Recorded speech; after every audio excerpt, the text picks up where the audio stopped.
Los derechos sociales, económicos y culturales surgen como garantía de respeto y protección de los derechos civiles y políticos que se habían reconocido en el marco de necesidad ante las injusticias sociales y económicas que se habían generado consecuencia de hechos como la Revolución Industrial y las dos guerras mundiales que se desarrollaron en la primera mitad del siglo XX.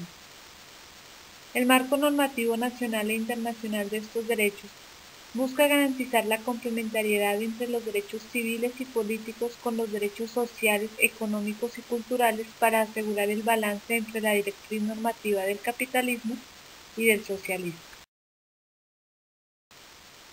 En un escenario general, analizaremos la lucha histórica que se dio para lograr el reconocimiento de los derechos sociales, económicos y culturales. Esta evolución se analizará desde dos postulados básicos. El primero se refiere a la lucha de los distintos sectores de civiles que buscaban unas condiciones de vida más dignas dentro del fenómeno social que enfrentaban. Y el segundo se enfocará en el surgimiento de las primeras instituciones que propenden por los derechos de los sectores poblacionales más vulnerables.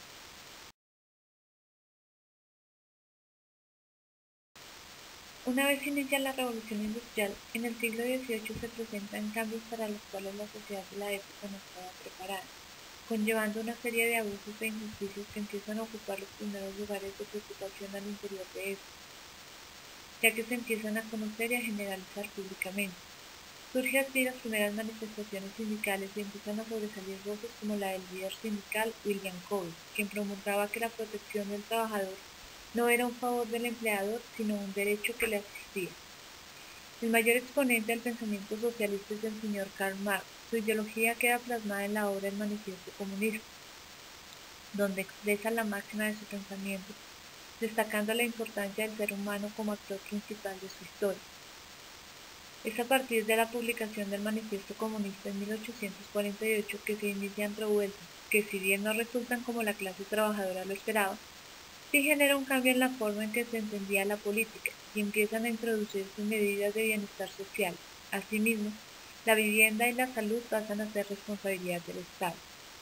Otro movimiento que enmarca el reconocimiento y la protección de estos derechos es el movimiento de las mujeres, movimiento que se ha presentado reiteradamente con el fin de reclamar un lugar en la historia y lograr su reconocimiento. La primera que encontramos es la Convención de Belém del Pará, celebrada en Brasil el 9 de junio de 1994, precedida por la Organización de Estados Americanos. Representa un gran avance en cuanto al tema de derechos humanos direccionados a la mujer, procurando la erradicación de la violencia contra la mujer.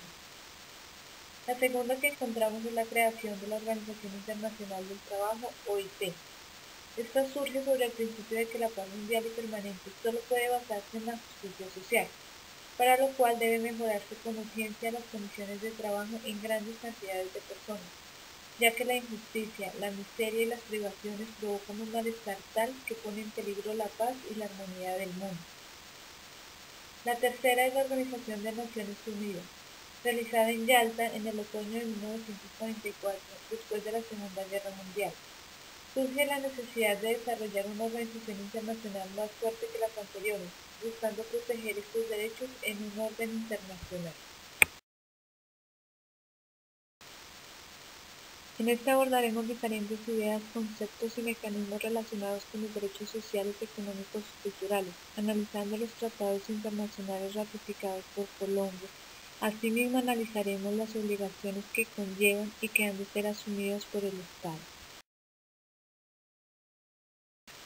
Declaración Universal de Derechos Humanos.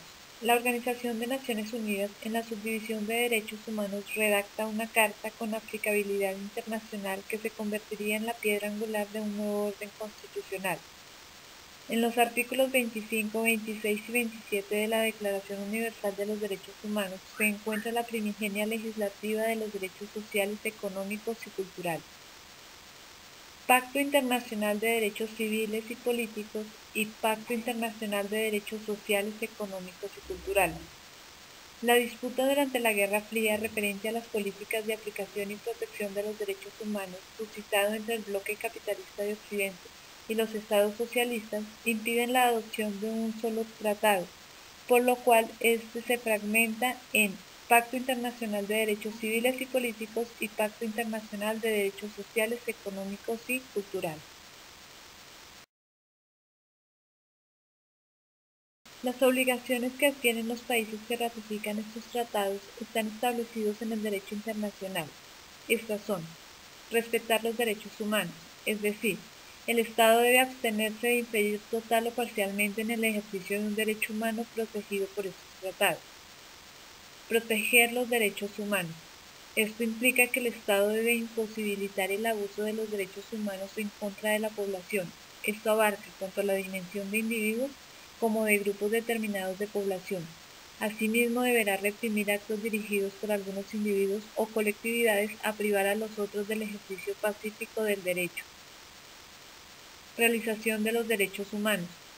Se infiere de este que el Estado, en la fijación de políticas públicas, deberá adoptar medidas efectivas tendientes a facilitar el disfrute de estos derechos a la población, de forma tal que se asegure la satisfacción de la necesidad que ha de ser suplida con la aplicación de estos en el cotidiano vivir del grupo poblacional. Para tratar el tema de los derechos económicos, sociales y culturales se hace necesario observar la normatividad que rige estos en Colombia. Así, analizaremos la norma general y la evolución que ésta ha tenido en el sistema jurídico colombiano. Marco normativo. Normatividad en Colombia. Desde la base constitucional es claro que a Colombia se le definió como un Estado social de derecho fundado en el respeto de la dignidad humana, según el artículo 1 de la Carta Política. La Constitución Nacional de Colombia ha consagrado los derechos sociales, económicos y culturales como parte de una política garantista de los mismos, lo cual implica que debe ofrecer mecanismos que aseguren el cumplimiento de estos derechos o que permitan la inexequibilidad de las normas que van en contravía del derecho mismo. Esto dirigido a garantizar la exigibilidad del cumplimiento de los derechos sociales, económicos y culturales. A continuación realizaremos una ilustración clara de cada uno de los artículos de la Constitución Política Colombiana respecto de los derechos sociales, económicos y culturales. En el artículo 5 de la Constitución, el Estado reconoce sin discriminación alguna la preeminencia de los derechos inalienables de la persona humana. De la misma manera, en el artículo 9 de la Constitución incorpora a la legislación interna los derechos humanos reconocidos en tratados internacionales que están debidamente ratificados por Colombia y por tanto son susceptibles de interpretación jurisprudencial. La Constitución Nacional ha reconocido expresamente algunos de estos derechos de forma tal que tengan rango constitucional. Han sido reconocidos constitucionalmente los siguientes derechos. Primero, derecho a la educación, artículos 67, 54 y 70. Segundo, derecho a la salud, agua, saneamiento ambiental y servicios domiciliarios, artículo 49, 366 y 368. Tercero, derecho a la asociación sindical, artículo 38. Cuarto, derecho a la seguridad social, artículo 44, 46 y 48. Quinto, derecho a la vivienda, artículo 51. De la misma forma, se ha garantizado constitucionalmente la protección especial a grupos de personas con debilidad manifiesta con su condición económica, física o mental. Sexto, protección a personas en condición de vulnerabilidad, artículo 13. Séptimo, protección a los niños, artículo 44. Octavo, protección a adolescentes, artículo 45. Noveno, protección a la tercera edad, artículo 46. Décimo, protección a disminuidos físicos, sensoriales y psíquicos, artículo 47 y 54. Décimo primero, protección a la mujer, artículo 43. Décimo segundo, protección a los trabajadores agrarios, artículo 64. Décimo tercero, protección a indígenas, artículo 68. Todo lo expuesto anteriormente ligado a los tratados internacionales expuestos, la primera parte de este documento da todo un margen de exigibilidad de los derechos sociales, económicos y culturales. La exigibilidad de los derechos sociales, económicos y culturales es un proceso social, político y legal en donde el actor principal es el Estado, puesto que está obligado a cumplir con cada uno de estos requisitos hacia la población. Sin embargo, esto no le quita la responsabilidad correspondiente a la sociedad.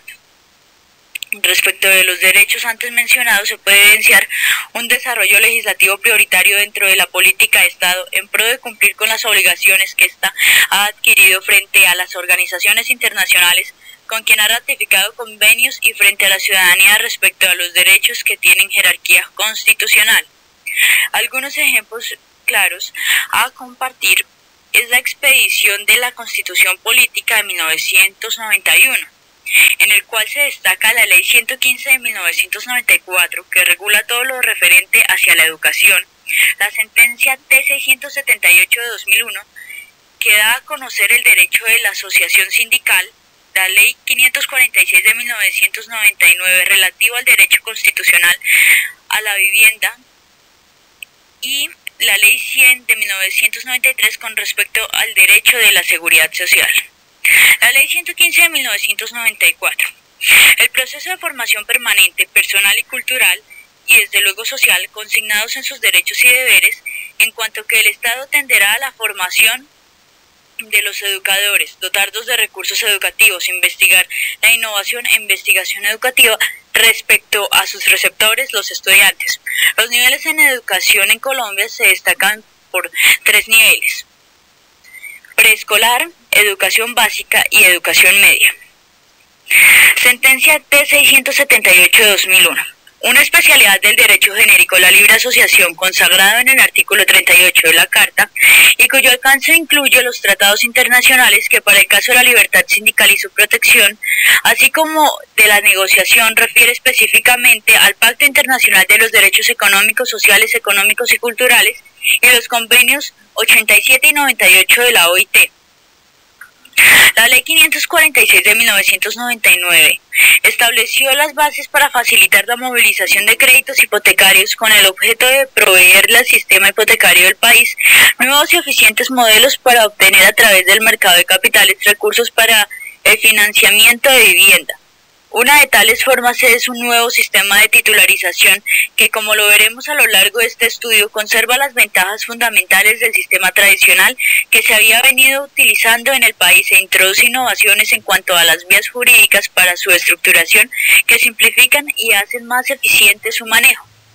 La Ley 100 de 1993 se encarga en el sistema de la Seguridad Social Integral de Colombia. Fue instituido por la misma ley y reúne de manera coordinada un conjunto de entidades, normas y procedimientos a los cuales podrán tener acceso las personas y la comunidad con el fin principal de garantizar una calidad de vida que esté acorde con la dignidad humana, haciendo parte del sistema de protección social junto con políticas, normas y procedimientos de protección laboral y asistencia social. La sentencia T025, proferida por la Corte Constitucional el 22 de enero de 2004, abarca un amplio catálogo de derechos que el juez constitucional afirma que están siendo vulnerados al interior del país por un evidente estado de cosas inconstitucionales. Afirma la Corte que el respeto y garantías de los derechos y su desarrollo progresivo no son facultad del Estado, sino una obligación que se materializa en el deber de acatar las normas establecidas para garantizar la igualdad material y la protección efectiva de los derechos. El no acatamiento de la ley por parte del Estado constituye una falla en la realización de aquellas funciones que le son propias, por lo cual debe adoptar medidas efectivas que se traduzcan en acciones afirmativas dirigidas a atención y protección de los derechos de la población desplazada, prevaleciendo siempre la efectividad sobre el formalismo en la formalización y formulación, de igual manera la realización de las políticas públicas.